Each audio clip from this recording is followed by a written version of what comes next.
Perjuangan membebaskan seluruh wilayah Indonesia dari penjajah belum usai selama Irian Barat masih dikuasai Belanda. Di sisi lain, Uni Soviet yang mendukung gerakan anti-kolonialisme di Asia tertarik dengan misi Presiden Soekarno untuk membebaskan seluruh Hindia Timur dari pemerintahan kolonial Belanda. Dukungan terbuka dan bantuan persenjataan Moskow terhadap Jakarta memaksa Belanda untuk bernegosiasi di meja perundingan. Dalam memoarnya, pemimpin Soviet Nikita Khrushchev menceritakan bagaimana Menlu Indonesia kala itu, Subandrio, bermanuver demi membawa Irian Barat ke pangkuan Indonesia.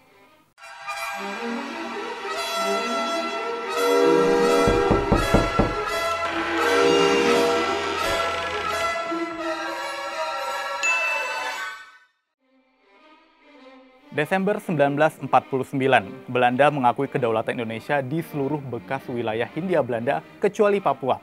Pemerintah Belanda beralasan bahwa pulau dan suku-suku yang mendiami Papua memiliki kebudayaan mereka sendiri yang berbeda dengan wilayah Indonesia lainnya. Presiden Soekarno kemudian membuat misi pribadi untuk membebaskan wilayah yang saat itu disebut sebagai Irian Barat dari kekuasaan Belanda. Upaya Soekarno untuk membebaskan Irian Barat dimulai dengan melakukan negosiasi bilateral langsung dengan Belanda. Ketika langkah ini gagal, Indonesia kemudian mencoba untuk menggalang dukungan di Majelis Umum PBB.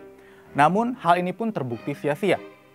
Pada tahun 1956, Presiden Soekarno yang memiliki kecenderungan jiwa sosialis yang kuat melakukan kunjungan pertamanya ke Moskow. Di Moskow, Presiden pertama RI membahas sengketa negaranya dengan Belanda yang kemudian disebut sebagai sengketa Irian Barat. Pemimpin Soviet Nikita Khrushchev yang mendukung gerakan anti-kolonialisme di Asia dan Afrika dengan cepat mengumumkan dukungannya terhadap Indonesia yang pada waktu itu tengah berupaya mendapatkan dukungan di PBB. Dalam memoarnya, Khrushchev mengakui bahwa Soekarno melakukan langkah yang tepat dengan memasukkan Irian Barat ke dalam wilayah Indonesia. Sengketa panjang dan berlarut-larut dimulai. Soekarno membutuhkan bantuan militer. Uni Soviet kemudian menjual beberapa kapal perusak, kapal selam, kapal torpedo, dan sejumlah kapal yang dipersenjatai misil jelajah P-15 pada Indonesia. Tak hanya itu, Uni Soviet bahkan menjual kapal jelajah Ordzhonikidze yang di kemudian hari dinamai KRI Irian 201. Itulah kapal perang Soviet pertama yang dikirim kepada negara asing pasca Perang Dunia Kedua. Khrushchev juga menyebutkan bahwa kapal-kapal selam yang dikirim ke Indonesia bukan model yang sudah kedaluarsa, melainkan tak lagi diproduksi.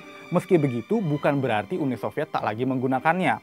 Kapal-kapal selam itu masih memperkuat armada laut Uni Soviet. Saat itu, desain dan teknologi kapal selam Uni Soviet terbilang sudah jauh lebih maju.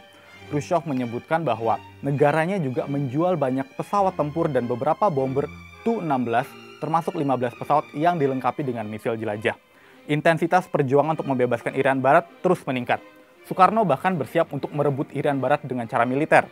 Di saat itulah, Soekarno meminta Uni Soviet untuk mengirimkannya ahli-ahli militer yang dapat melatih rakyatnya mengoperasikan dan memanfaatkan kapal selam, perahu rudal, kapal torpedo, dan kapal perusak secara efektif. Saat itu, Indonesia belum memiliki tenaga ahli yang berkualifikasi, kata pemimpin Soviet. Permintaan itu disambut positif oleh Soviet. Karena itu, Uni Soviet mengirimkan sejumlah pakar militer ke Indonesia, termasuk para perwira yang bahkan mengoperasikan kapal selam. Dengan dukungan persenjataan Soviet, Indonesia memulai kebijakan konfrontasi dengan Belanda pada tahun 1960. Konfrontasi antara Indonesia dan Belanda melibatkan kombinasi tekanan diplomatik, politik, dan ekonomi, serta kekuatan militer yang terbatas. Tahap akhir konfrontasi memaksa invasi militer berskala penuh, suatu rencana berisiko yang akan memaksa Amerika untuk campur tangan dan membantu sekutu NATO mereka. Walau begitu, perjuangan rakyat Indonesia untuk membebaskan Irian Barat berlangsung alot. Selama masa-masa itu, Menteri Luar Negeri Indonesia Subandrio datang ke Uni Soviet.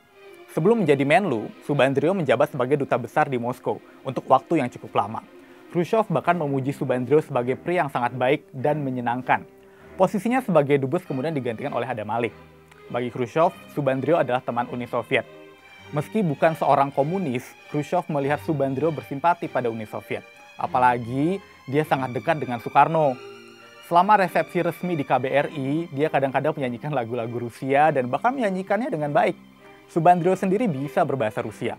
Nah, pada puncak ketegangan untuk membebaskan Irian Barat, Subandrio bertolak ke Uni Soviet menemui Khrushchev. Kata Khrushchev, Subandrio bisa berbahasa Rusia dan mereka berbicara tanpa bantuan penerjemah. Percakapan mereka betul-betul rahasia. Di antara mereka memang terdapat penerjemah, tapi cuma untuk merekam percakapan. Selama pertemuan itu, keduanya membahas pengiriman ahli militer Soviet ke Indonesia. Pada saat itulah Belanda telah memusatkan pasukan militernya di Irian Barat. Mereka dengan tegas mengatakan tak akan menyerahkan wilayah itu. Khrushchev kemudian bertanya kepada Subandrio, berapa peluang tercapai kesepakatan dengan Belanda? Subandrio bilang, sangat kecil. Hal ini pun kemudian ditanggapi Khrushchev dengan tegas. Dia bilang, jika Belanda nggak mau berpikiran terbuka dan memilih terlibat dalam operasi militer, ini akan menjadi perang yang bisa menjadi medan uji coba bagi pilot-pilot Soviet yang menerbangkan pesawat-pesawat bermisil.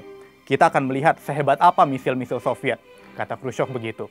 Dalam memoarnya, pemimpin Soviet mengaku bisa berkata begitu pada Subandrio karena percakapan itu sangat rahasia. Uni Soviet memang terang-terangan menyatakan dukungannya terhadap Indonesia dalam melawan penjajah.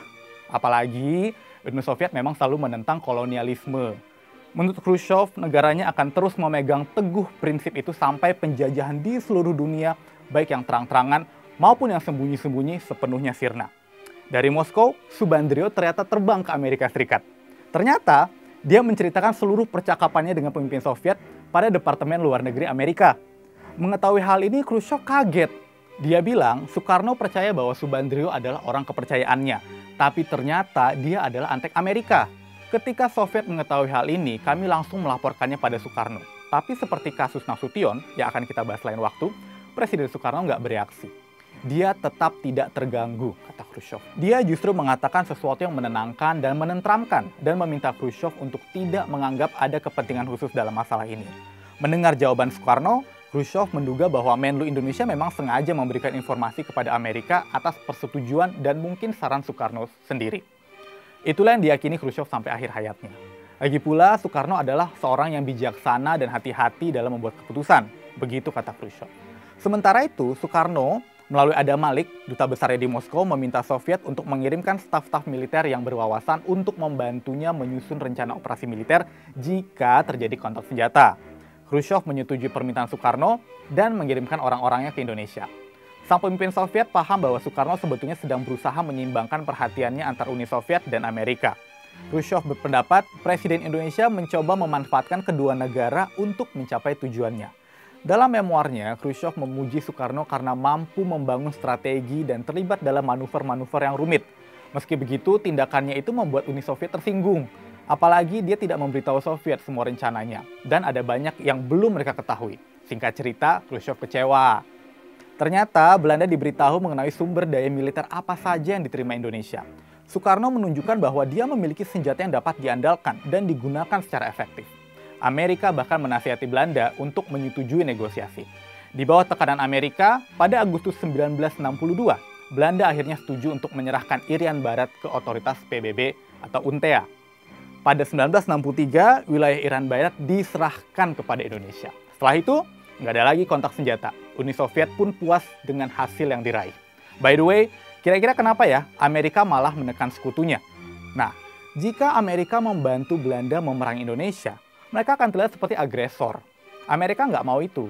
Mereka tak ingin mencemari reputasi mereka dengan terang-terangan mendukung kebijakan kolonialis. Sementara, citra Uni Soviet di mata orang Indonesia meningkat. Khrushchev bilang Uni Soviet telah menunjukkan bahwa negaranya adalah sahabat sejati negara-negara yang memperjuangkan kemerdekaan. Kata Khrushchev, kami telah membantu Indonesia bukan hanya dengan kata-kata tapi juga dengan tindakan nyata. Setelah referendum tahun 1969 atau yang dikenal sebagai penentuan pendapat rakyat atau PEPRA, rakyat Irian Barat dengan suara bulat memilih bergabung dengan Indonesia. Meskipun dibantah oleh beberapa pengamat Barat, hasil referendum diterima oleh Amerika Serikat, Uni Soviet, Australia, serta 81 anggota PBB lainnya. Saya Fauzan dari Rashabion untuk Asumsi.